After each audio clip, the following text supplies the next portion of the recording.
I'm a little bit more realistic. Like, yeah, this model probably won't speak to me, and to be honest, I probably won't really want to speak to her because number one, she probably don't look like that in real life, and even if she did, she probably comes with a lot of like money, paper.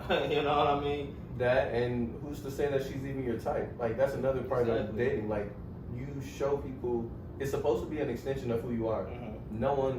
Most people do not tell the truth of who they are. Exactly. And physically only goes, don't get me wrong, but people say, oh, physical doesn't matter.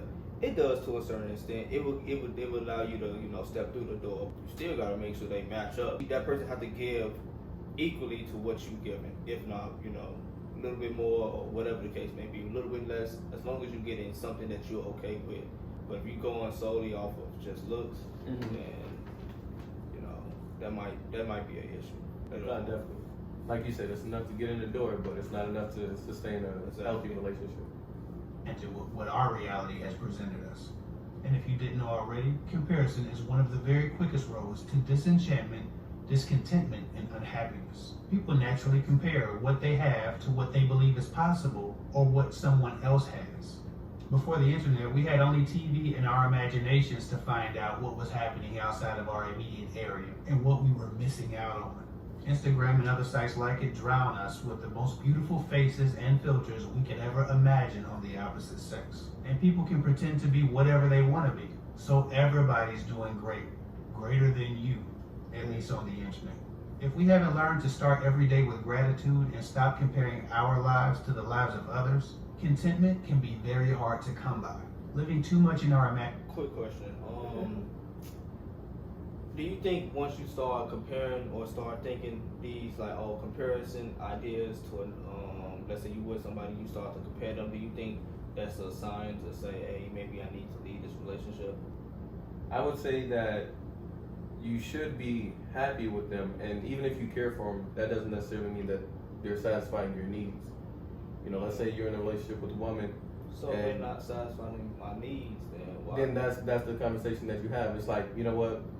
At first we were good, but now we're getting into the nitty and gritty. It's been a year, and you really don't like doing this one thing. You really don't like going on dates with me. I love to go on dates. I love to travel. You know what? This girl, she over here on Instagram, she up in Japan. Next week, she up in Canada. She likes to travel. Oh man, I only wonder what it would be like with her. Yeah, so when you start doing that, do you think that's a sign of, okay, maybe I need to? Because I feel like if you're going to compare, if you with somebody and you're going to start comparing them to somebody else, first thing first, you don't even know that person. She might go to traveling, but she might have another, they say the grass is not always green on the other side. It's never. So I feel like if you going to have that mindset and start comparing instead of trying to talk and figure things out, then you might as well just end the relationship. Well, let's say that he does talk to her, and this is why people cheat. That's a whole nother kind of topic. He say, "Oh shit!" If you're gonna cheat, you may as well break up. No, definitely. But the reason why people cheat is because they like what they have at home. So let's say that she does everything that you want, most of what you want. You go outside of the relationship, and I understand I've never cheated. I like to put that on the record. Oh, man. But I understand why people cheat, and I think that's important. They cheat because they say, hey, I got something good at home. I don't want to necessarily lose this, but this one thing I really want. And they won't do it. Even though I asked them, they won't do it. So I'm going to go over here, get this. I don't want to disregard this because this is very special, but it's this one thing that I want.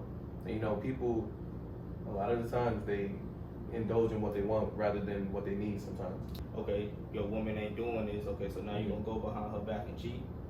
Or your man ain't doing this, so you're going to cheat. Or vice versa? Yeah, no, definitely. I definitely agree. It's never an excuse to cheat, but I understand why people cheat, and that's along the same lines. You said, why don't they just break up with them if they want a girl to travel? Why don't you just break up with them? They know what they have at home. It's special. Look, my thing is just being honest. You just know. That's all I'm saying. Exactly. Hypothetically speaking, if I were to get cheated on, I would definitely not in the moment. In the moment, I'll black out or something and be really mad. But long term, I would think back then, 2 years ago, she cheated on me. What did I do or what did I provide, to make her go outside of our relationship? Yeah, maybe she's a shitty person, But I don't think that's the case most of the time. It's just like there was something missing, and she either told me and I didn't correct it, or I didn't satisfy her in that area, or she never talked to me, which is again on her mistake because I'm not a mind reader. Yeah. I don't know. Let's keep watching. Yeah. Reality and our expectations.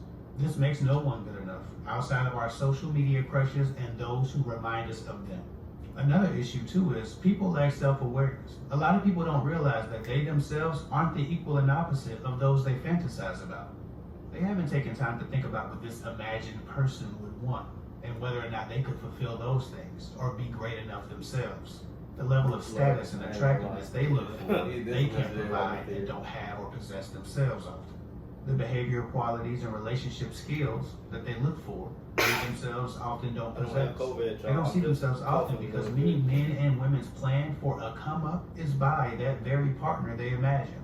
Like any nice material possession, this imagined person is to add status and respect to them, making them the envy of others, even though they can't adequately express what they themselves might add to someone else. Even basic stuff like gainful employment, fitness, hygiene, loyalty, and transportation can be hard to find in some of the people with the higher standards for other people, and those who require perfection from others or all their love interests. Unrealistic expectations often pair with a negligent and reality-detached self-image. And this isn't surprising. People always want something for nothing, or to get rich quick, while they actively avoid looking inward to solve their own problems. A quote by James Allen sticks out to me here. He said, "People are anxious to change their circumstances, but hesitant to change themselves." Unfortunately, this is true enough financially, romantically, socially, and so on with a lot of people. People who have unrealistic expectations suffer from this condition more often than not. They don't understand that they must be the change they wish to see in their own lives or relationships. So many are trying to change their life by picking the perfect partner, as if they themselves aren't going to be a drag to that perfect person if they ever met. Normal, decent people aren't good enough because their eyes are fixed on their fantasy. People always want what they can't have. And even those who have experienced the best in life, and even guys who have experienced the most beautiful woman, find themselves in a place where they feel like nothing and no one will ever be good enough. We've seen this with playboys who've always had the best, and who've always experienced the most beautiful women, never being able to pick a partner because no one was good enough, always looking for something better, even though they had the best, something better, right? according to what a lot of people think is the best. Wait, shh. It's too quiet. You skipped quiet. What they imagine it to be. Perfection becomes a requirement for their partner, no matter how weak they are as a person or as a partner themselves. It's all a matter of perspective, though. One man or woman's trash is another man or woman's treasure. Besides, some of these people set their expectations so high and require more to see if you would sacrifice yourself for them. So that's also something you have to be careful about. How high will you jump to keep them entertained or to prove yourself? If a guy requires more than you want to give, then let him be someone else's problem. Yo, that last part, so there's two things I want to talk about. Do you got anything first? Go ahead. I just wanted to talk about the sacrificing yourself for another person.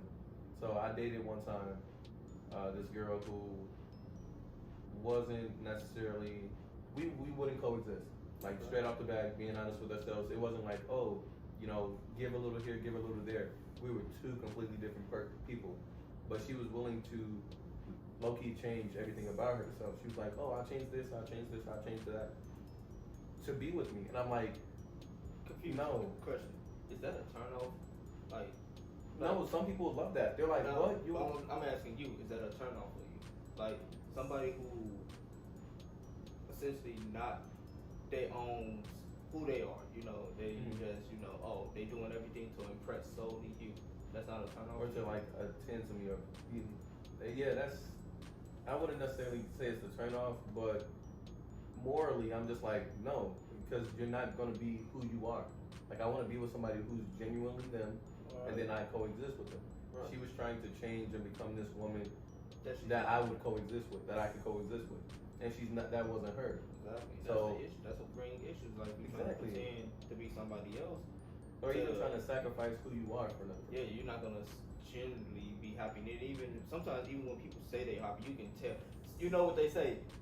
What is it? 90% of what we say is not actually what we say. Mm-hmm. So somebody can say, "Hey, I'm happy," but they body language, they face, all of that stuff is key indicators to kind of showcase that, hey, what they're saying right now is a lie. Yeah. So, and as a person, I would just say, as a person, you have to understand that for yourself.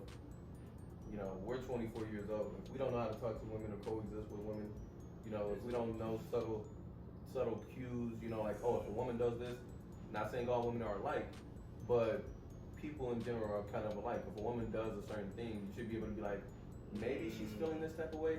Not just like, I don't know what's going on.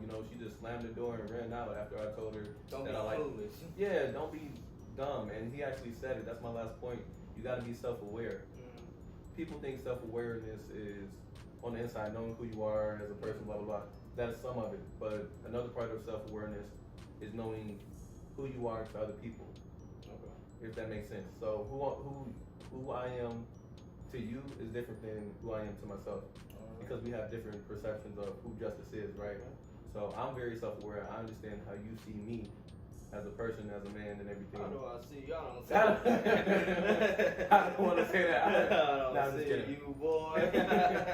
But no, like, you know what I mean? Like, Yeah, I got you. we have different perceptions of each person. Like, everybody has a perception of who I am. I have a perception of everybody else. So being self-aware, you have to understand, oh, this is who I am to that other person. This is who they think I am. This is how they're going to coexist with me. It's going to be different than who you are. So that's being self-aware and knowing how to navigate certain environments. Code switching is another part of it. You got to be self-aware to be able to code switch.